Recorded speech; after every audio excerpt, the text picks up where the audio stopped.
My name is Gao Yuan. I'm from Tainan City, Taiwan. This summer, I came to New York from Taiwan to Governor's Island and participate in an art residency project called From Island to Island.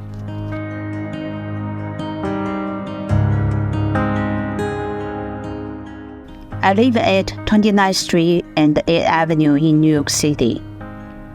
I take the #1 subway every day, and then take a 10-minute boat ride to Governor Island for work and creation. I like my studio very much. I especially chose a studio facing window so I could enjoy the scenery and the people outside. On August 23rd, I was working on my new creation. Suddenly, someone called me from outside the window and told me that they want to come in and visit my studio. Their family used to live in this house, and their daughter was born there. Wow, I was so excited that I rushed downstairs to open the door for them. Fortunately, I document all this with my camera. What's more coincidental is that the gentleman has been to Taiwan 3 times, and that is where this story began. Hey, my daughter Holly was born here. Can we get in the house? And there's some lady up there says, just a minute. And she came down and opened the door for us. And that was you. Okay. This is where the vegetable garden was. Okay, where? Oh, this is the vegetable garden. And where these potted plants are is where the mulberry tree was. Which With one? the great climbing. Oh yeah, that was a big mulberry. It had branches that went out in such a way that it was perfect to climb.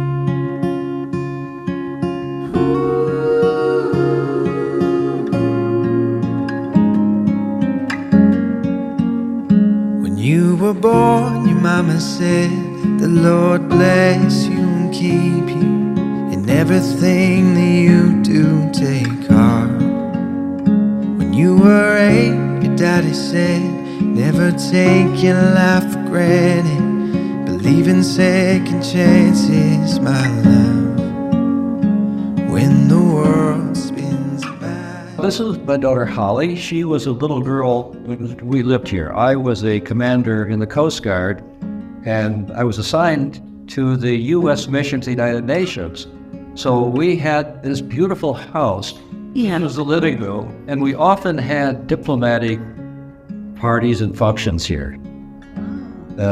Working fireplace. It was very impressive for foreign diplomats to come to Governor's Island. This would be in 1986 to 1989. I'm a retired officer from the Coast Guard.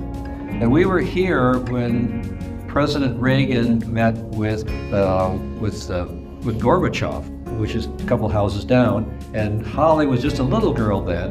Mm-hmm. And she got to wave to them in their car with Vice President.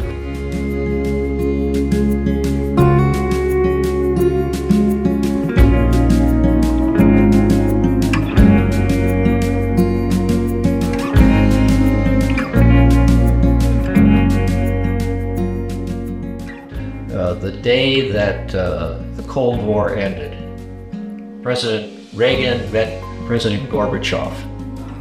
And the meeting was held 3 houses down in the Admiral's quarters. And the day they told us that we're living in Nolan Park, all these houses around here. They gave sent around instructions: keep your window shades down, don't go out of your house. It's for all these security reasons. And I was involved with the advance work, preparations for that with the White House team. So I told my daughters, look, this is a once in a lifetime experience. Nobody's going to hurt, these little girls. So you have to go out and see what's happening. Okay. And they did. And one of my daughters, Holly, and her friend Katie, they were standing in the corner down the street, and they waved at President Bush and President Bush and President Reagan and President Gorbachev, and they all waved back at them. Okay. And now she's all grown up. Yes, but I remember Gorbachev. Yes. The day before, they had a dry run, and I had some photographs of my daughter Virginia in Gorbachev's limousine. That's it. They're parked out there. You can see it's a huge dining room where we had 4 daughters, so we had large family dinners here, but also we would often host diplomats here for dinners. And one of the things that I handled at the United Nations was outer space. So every year we would have a function with an American astronaut who would come here and have a reception. This is interesting. This was the telephone, for old-fashioned telephones. Oh, this is telephone. Yeah, that's a telephone that from kind of you pick up like that, but we had real telephones then. And that was the staircase for the... That was a staircase for that when this house was built, the officer would have servants. Yeah. We didn't get that, we didn't have servants, but that was a very narrow stairway that went into the servants' quarters on the top floor. This was my eldest daughter's room. Okay. She liked this. She had a special room with... She was a teenager, so she got the good room. Yeah, she was oldest, so she was in high school. They had other bedrooms up here on the next floor. This is the staircase, I think. But we could run up them so quickly. It was a great house for kids. They could really get around. It was also, for my diplomatic duties, it was a real good thing for the U.S. mission to the UN, because to bring foreign diplomats here to see like a family life, American family, in a beautiful, quiet location away from 5 minutes away from Manhattan. So St. Cornelius, the church down here, Holly was baptized in that church, as was her younger sister, Virginia. Okay, that church is a Catholic or It was Christian? Episcopal. It's owned by Trinity Church, Wall Street. It's still owned by Trinity Church. Oh, Wall Street. It looked the exterior looks nicer now. Because when we lived here, all of these houses on Nolan Park, which are now have the exposed cedar siding, before they had gray asbestos shingles. So they weren't so pretty as they are now. We moved in, the house was freshly painted. Every house had the same color. You couldn't choose the color. Yeah. Okay. It was the military standard off-white. Wow. You can see how thick that paint was at your... And the furniture, you brought your own furniture? We brought our own furniture. Yeah. Except the Admiral's house had a few pieces of furniture for the Admiral's house. Like probably nobody would normally own. And then I think as a kid, I can just speak to this park, living on the park. It was just, it was a kid's dream. It was a safe little island, and I had my friends, and we would just wake up in the morning and go to each other's houses and just play out here with these trees and this nature, and it was just really great. That's nice. Everything I know about Taiwan is basically through my father, who has visited a few times. But my understanding of Taiwan is that it is a really, I don't want to use too simplistic of a word, but I am, as I said, ignorant, but sophisticated and really progressive, and it seems like a place that I would like to visit. It's good.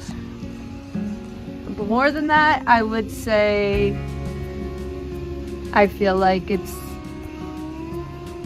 in my imagination, I imagine an island.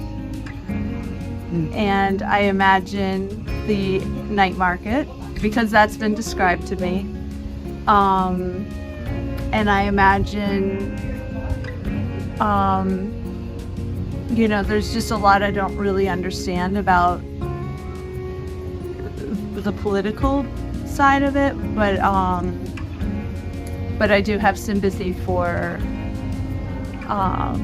what that must be, what it must be like to be an island in that position next to such a great power.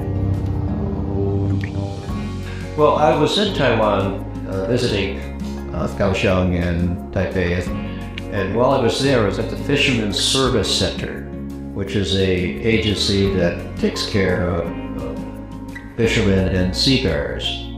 And they wanted to hear about my thoughts about how seafarers could be taken care of, the importance of the port, the maritime industry, and the importance of seafarers to our environment and to our economy.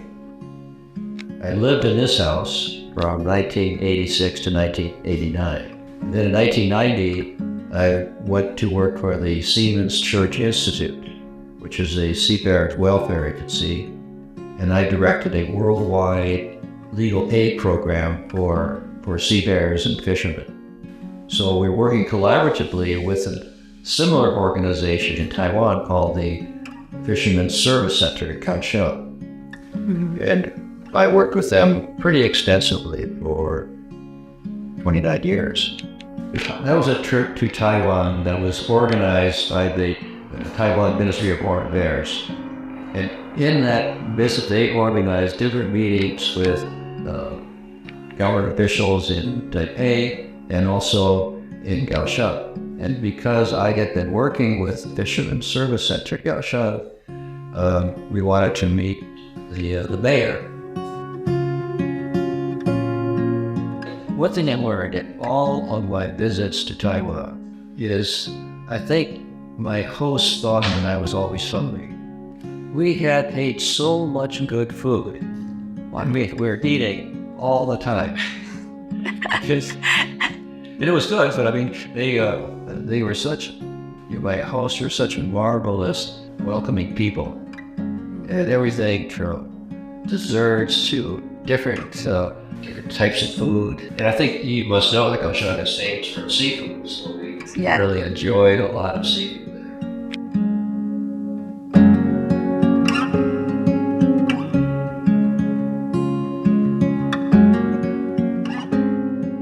You know, I was in Taiwan several times, and I see well it functions, and I think it's a country that they're very proud. And one thing I noticed was that the people that I meet in Taiwan, they say they're Taiwanese, not Chinese. So that says something in and of itself.